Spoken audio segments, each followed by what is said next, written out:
ఎప్పుడు మీరు కరీంనగర్లో బండి సంజయ్ ఇంటికి రైడ్ చేసిండ్రు? హైదరాబాద్లో ఉండే జూబ్లీ హిల్స్ ఇంటికి ఎందుకు మీ బృందాలు పోలేదు?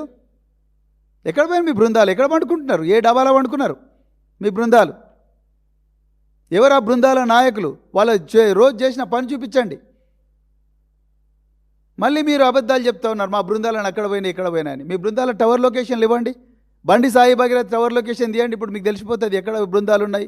బండి సంజయ్ టవర్ లొకేషన్ తీయండి, 2 నిమిషాలు అర్థమైపోతుంది ఈ బృందాలు ఎవరి కస్టడీలు ఉన్నాయి. వాళ్ళు ఉంటే మీ కస్టడీలో ఉండాలి, లేకపోతే బండి సంజయ్ కస్టడీలో ఉండాలి. ఇది తెలంగాణ ప్రజలందరికీ కూడా తెలుసు. అందుకొరకే మీరు మే 15వ తారీఖు నాడు వేటు న్యూస్ వాళ్ళు పెట్టిన కాంక్లేవ్లో మీరు నిస్సహాయంగా ఒక రాష్ట్ర హోంమంత్రిగా 1,00,000 మంది పోలీసులకు బాస్గా మీరు అడుక్కుంటున్నారు ఒక నిందితుడి తండ్రిని, ఒక సహనిందితుడిని. బండి సంజయ్ ఏ విధంగా సహనిందితుడిది ఇప్పుడు నేను చెప్తా. ఒక సహనిందితుడిని, ఒక నిందితుడి తండ్రిని మీరు నిస్సహాయంగా అడుక్కుంటున్నారు, కాళ్ళ మీద పడి ప్రాధేయపడుతున్నారు. దయచేసి సరెండర్ చెయ్యి. నువ్వే ఇవ్వాలంటావు, మళ్ళీ ఇవ్వాలి నువ్వే నాకాబందీలో దొరికిండు అంటున్నావు. నువ్వే సరెండర్ చేయమంటావు, అడుక్కుంటున్నావు, మళ్ళీ మీరే నాకాబందీలో దొరికిండు అంటున్నారు. ఇవన్నీ ప్రశ్నిస్తేనేమో మళ్ళీ నువ్వు పోలీసు ఉద్యోగం చేస్తావని మళ్ళీ నన్ను అంటున్నావు. మరి ఇన్ని అబద్ధాలు ఎందుకు చెప్పాలి? అదేవిధంగా మరి మీరు ఇలా తెలంగాణ ప్రజలకు ఇంకొక మాట కూడా అన్నారు. ఈరోజు ఇంకొక మాట అన్నారు. మరి తెలంగాణలో మైనర్ బాలిక మీద అత్యాచారం జరిగితే ప్రతిపక్ష నేత కేసీఆర్ గారు మాట్లాడారా అని అడిగారు మీరు. అయ్యా రేవంత్ రెడ్డి గారు, నేను ఒక్కటే మాట చెప్తా. మేము పార్టీలో ఒక జనరల్ సెక్రటరీ స్థాయిలో ఇన్ని నిజాలు తీసుకొచ్చి, కేసీఆర్ గారి ఆదేశాల మేరకు ఇన్ని నిజాలు తీసుకొచ్చి ప్రజల ముందర పెడితేనే నువ్వు మతి భ్రమించి మాట్లాడుతూ ఉన్నావు.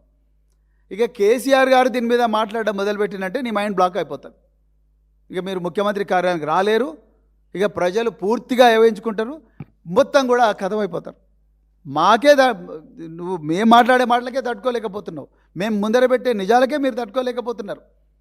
ఇక కేసీఆర్ గారు దీని గురించి మాట్లాడితే మీకు కథమైపోతారు. ఇది వాస్తవం. ఇక నేను ఇంకొకటి అడుగుతున్నా, మీరు ముఖ్యమంత్రి హోదాలో మీరు ఏమంటారు? మరి మేము ఆది చేసినాం, సత్వరంగా న్యాయం చేసినాం, అవి ఇవి అని అంటున్నారు కదా. మీరు ఇప్పటి వరకు కూడా సిట్ ఎందుకు వేయలేదు చెప్పండి? మీ సైబరాబాద్ పోలీస్ కమిషనర్ గారు కేవలం రితిరాజ్ అనే ఒక ఐపీఎస్ అధికారి, కూకట్పల్లిలో డీసీపీగా పనిచేస్తున్నారు.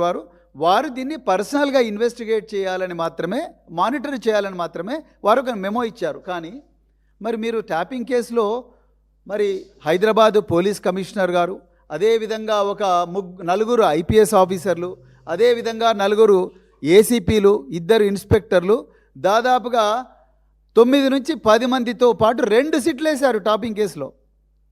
అంటే బీఆర్ఎస్ పార్టీ చెయ్యని నేరానికేమో 2 సిట్లు.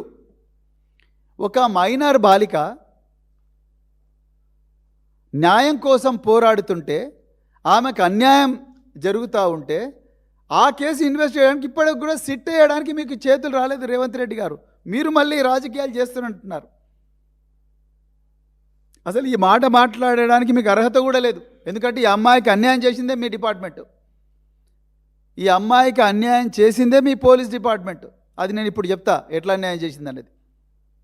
అప్పుడు మీరు తేల్చుకోండి, మీరు రాజీనామా చేయాలన్నా లేదా నైతిక బాధ్యత వహించు. ఎక్కడ సిట్ వేసిండ్రు మీరు? సిట్లో కనీసం ఒక technical officer, cyber crime specialist, అదేవిధంగా ఒక పబ్లిక్ ప్రాసిక్యూటర్, వీళ్ళందరూ ఉండాలి కదా. ఇది దేశాన్నే అతలాకుతలం చేస్తున్న కేసు. కేంద్ర హోంశాఖ సహాయ మంత్రి సాక్షాత్తు ఆయన, వాళ్ళ కొడుకు, వీళ్ళందరూ ఇన్వాల్వ్ అయిన కేసు. దీంట్లో ఇంతవరకు మీరు సిట్ వేయలేదు. మీరు వచ్చి పత్రికల ముందర ఈరోజు కేటీఆర్ మీద, లేకపోతే కేసీఆర్ గారి మీద, వీళ్ళందరి మీద మీరు మాట్లాడుతూ ఉన్నారు. ఏ అర్హత ఉన్నది మీకు? మీరే న్యాయం చేయనప్పుడు. ఇకపోతే మరి ఈరోజు ఇంకొక విషయం నేను తెలంగాణ ప్రజల దృష్టికి తీసుకురావాలని అనుకుంటా ఉన్నా. ఇప్పటి వరకు బండి సాయి భగీరథ్ మే 16వ తారీఖు నాడు అరెస్ట్ అయ్యారు. మరి ఆయన ఈరోజు 21వ తారీఖు. ఇంతవరకు మరి బండి సాయి భగీరథ్ గారిని మరి ఆయనను చెర్లపల్లి జైలు నుంచి పోలీసు కస్టడీకి సైబరాబాద్ పోలీసులు కోరలేదు. నిజానికి ఎప్పుడైనా కూడా ఈ సాక్ష్యాలన్నీ కూడా ఫ్రెష్గా ఉన్నప్పుడే జనరల్గా పోలీస్ కస్టడీకి తీసుకుంటారు. ఇంకా టైం ఉంది పోలీస్ కస్టడీకి, ఎందుకంటే 15 రోజుల లోపల ఎప్పుడైనా తీసుకోవచ్చు. 60 రోజుల లోపల ఎప్పుడైనా పోలీస్ కస్టడీకి తీసుకోవచ్చు. కానీ 15 రోజుల కన్నా ఎక్కువగా పోలీస్ కస్టడీకి ఇవ్వరు, ఏ న్యాయ వ్యవస్థ కూడా ఇవ్వదు.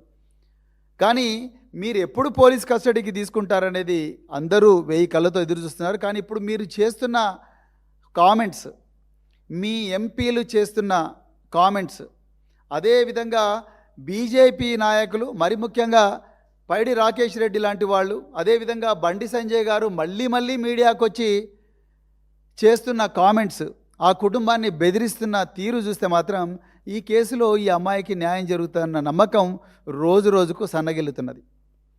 వేరే కేసుల్లో అయితే ప్రతిరోజు కూడా రన్నింగ్ కామెంటరీ లాగా ప్రెస్కు లీక్